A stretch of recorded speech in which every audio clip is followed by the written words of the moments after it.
di Bina Bini, Bincang Sana, Bincang Sini.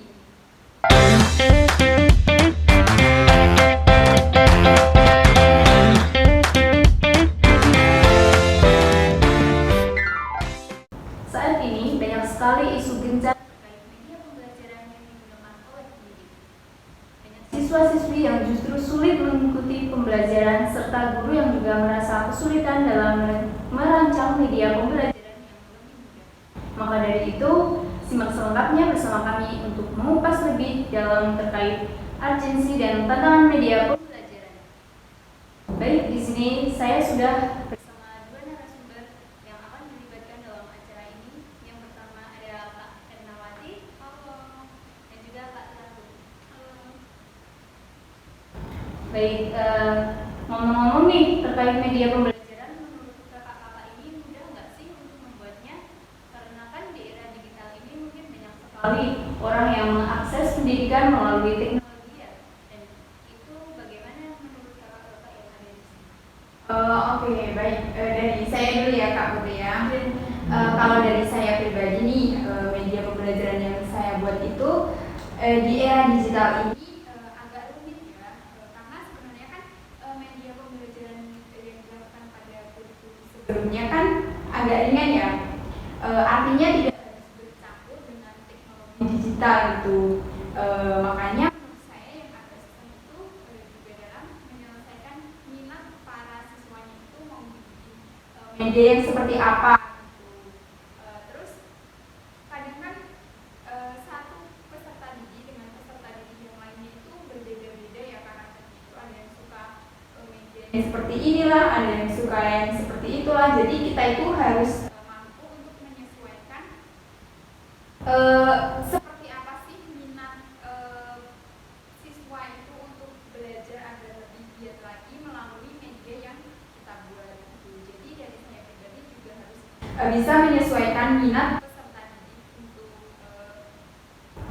membuat media pembelajaran itu harus benar-benar matang supaya peserta didik itu juga lebih semangat dalam menjalani kegiatan belajar mengajar gitu. Jadi kita juga ada semangatnya untuk gini untuk untuk menyampaikan materinya itu harus lebih semangat, harus lebih konsisten gitu agar peserta didik itu juga mengikuti mood kita juga gitu. Kalau dari saya sih itu. Begitu ya. Kalau untuk media pembelajaran yang digunakan oleh kakak-kakak ini apa sih? Apakah digital atau justru non digital? Kalau dari saya yang saya gunakan itu media digital, jadi menggunakan e-book dan juga nanti saya itu menampilkan PowerPoint gitu ya kan ya. Terus nanti ada variasi yang saya tampilkan itu ada animasi-animasi gitu, karena kalau peserta didik itu kan masih suka yang lucu-lucuan gitu. Terus ya jadi saya sendiri juga harus menyelaraskan media pembelajaran yang benar-benar memberikan kefokusan belajar kepada peserta didik, namun juga tidak memberikan kejenuhan kepada peserta didik gitu. Dan juga di dalam PowerPoint yang saya tampilkan itu nanti ada cara peserta didik untuk mengakses soal. Jadi di dalam PowerPoint itu terus nanti ditampilkan barcode. Nah di sini peserta didik itu memerlukan handphone dalam proses pembelajaran karena juga untuk mengakses latihan soalnya itu di akhir materi yang sudah dibahas di dalam pembelajaran. Oke, baik. Berarti sudah jelas ya terkait penggunaan media pembelajaran yang digunakan oleh kakak-kakak yang di sini itu apa. Nah, selanjutnya nih Kak, dalam pembuatan media itu ada nggak sih kesulitan atau kendala yang menghalangi proses pembuatan media pembelajaran itu? Nah, kalau kesulitan dan juga kendala itu pasti ada ya. Kalau kesulitan itu ya tadi seperti yang saya sampaikan waktu awal, karena karena kita itu harus bisa menyesuaikan karakteristik dari peserta didik itu seperti apa. Misal peserta didik itu suka dengan pembelajaran yang seperti ini,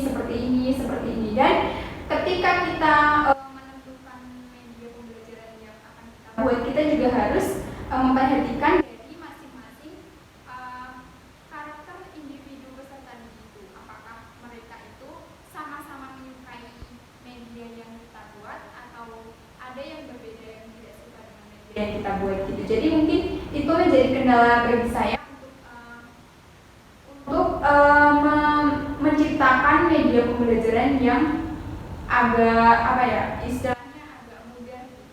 Jadi memang benar-benar harus dipertimbangkan sebaik mungkin untuk menunjang kesuksesan pembelajaran di dalam kelas itu. Baik, mungkin itu juga perlu dipertimbangkan juga ya Kak, terkait pembuatan media pembelajaran yang mudah tapi juga bisa dimengerti dan dipahami oleh siswanya. Tapi hal yang paling menantang dalam proses pembuatan media pembelajaran itu sebenarnya apa sih?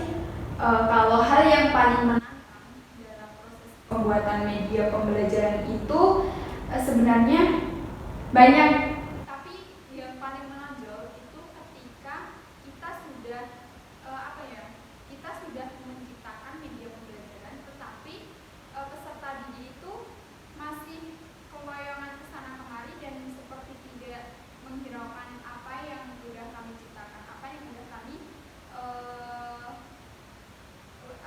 kami ciptakan untuk media pembelajaran itu. Jadi itu hal yang paling menantang bagi saya calon pendidik itu untuk lebih apa ya, istilahnya menjadi evaluasi gitulah, menjadi evaluasi agar kedepannya itu ketika membuat media pembelajaran memang harus dipersiapkan secara matang dan juga harus dipertimbangkan sebaik mungkin bagaimana karakteristik peserta didik yang memang mudah untuk diberikan materi pembelajaran melalui media pembelajaran yang kita buat. Jadi mungkin itu, karena kadang kita udah menciptakan media pembelajaran yang sebegitu baik kita rancang, tetapi ternyata tidak diterima baik oleh peserta didik, gitu, Kak. Baik, dari sekian tantangan dalam pembuatan media pembelajaran ini, ada nggak solusi dari pemecahan masalah tersebut? Menurut saya, untuk solusi dari tantangan dalam membuat media pembelajaran itu ada, dan hal itu dapat dilakukan dengan cara pelatihan dan pengembangan guru. Seorang guru perlu mendapatkan pelatihan berkelanjutan dalam teknologi pendidikan agar bisa mengintegrasikan media digital dengan efektif dan dapat belajar lebih baik lagi dari apa ya, kayak pengembangannya itu kita itu lebih menguasai tentang teknologi gitu.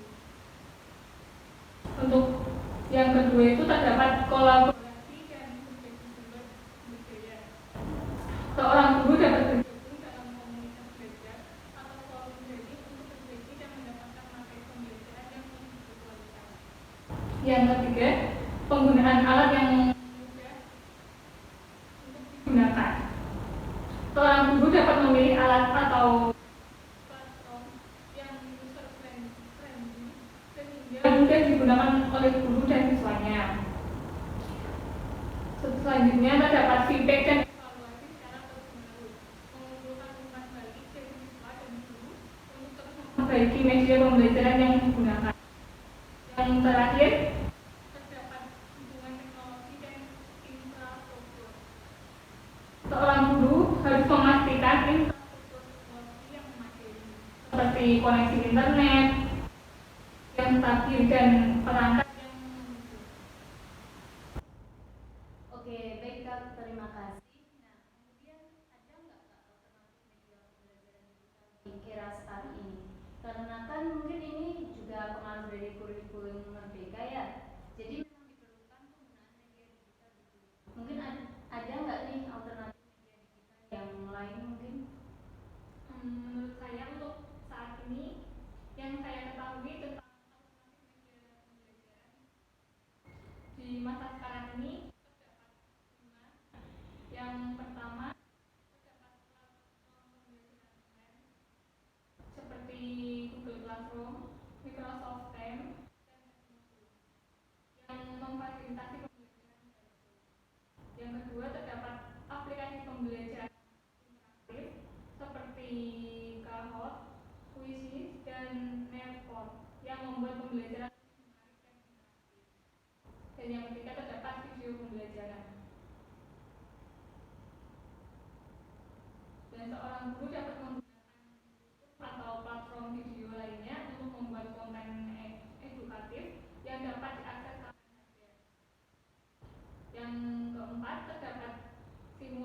dan game edukatif. Nah, seorang guru dapat menggunakan platform seperti Minecraft, yaitu education, education, dan kode orang yang memungkinkan pembelajaran melalui permainan dan simulasi.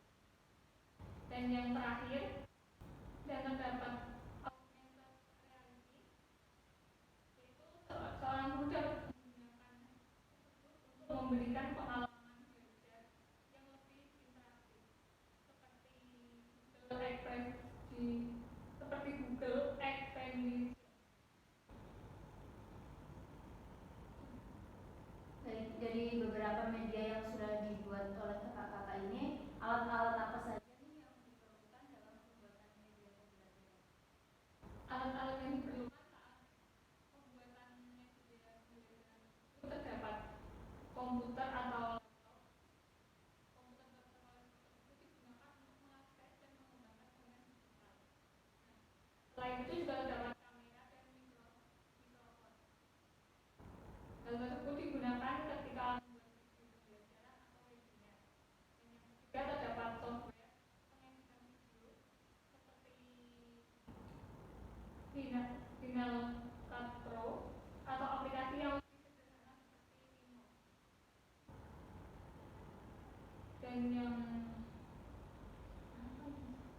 Dan yang keempat terdapat aplikasi desain grafis seperti Canva dan selain Canva juga masih terdapat aplikasi-aplikasi lainnya. Dan yang kelima terdapat platform e-learning, alat seperti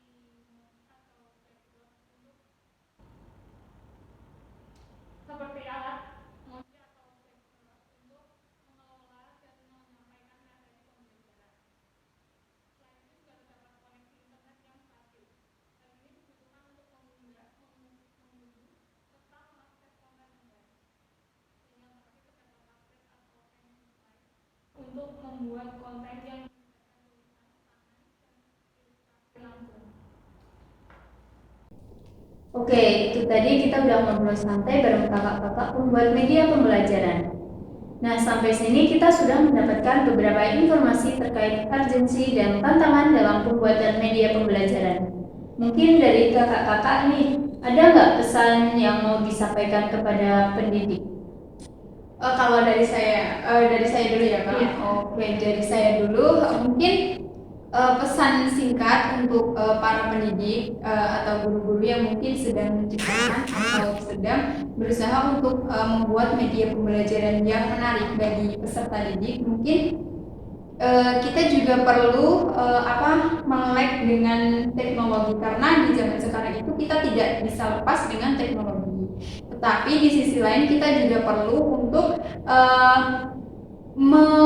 memisahkan dengan sisi negatifnya bagi para peserta didik, di mana teknologi itu ketika tidak digunakan dengan positif dengan baik itu akan memberikan dampak negatif yang besar begitu. Mungkin dari Kak Putri ada pesan lain? Iya, pesan yang dapat saya sampaikan untuk tenaga pendidik mungkin ketika menyiapkan media pembelajaran akan lebih baik jika menggunakan alat atau bahan yang mudah didapatkan, serta kita jumpai di lingkungan kita supaya tidak kesulitan dalam proses pembuatan media pembelajaran. Selain itu juga perlu memperhatikan peserta didiknya, karena setiap peserta didik pasti memiliki karakteristik yang berbeda-beda. Mungkin itu saja pertanyaan dari saya. Selanjutnya saya akan kembali ke Kak Reni sebagai pewawancara.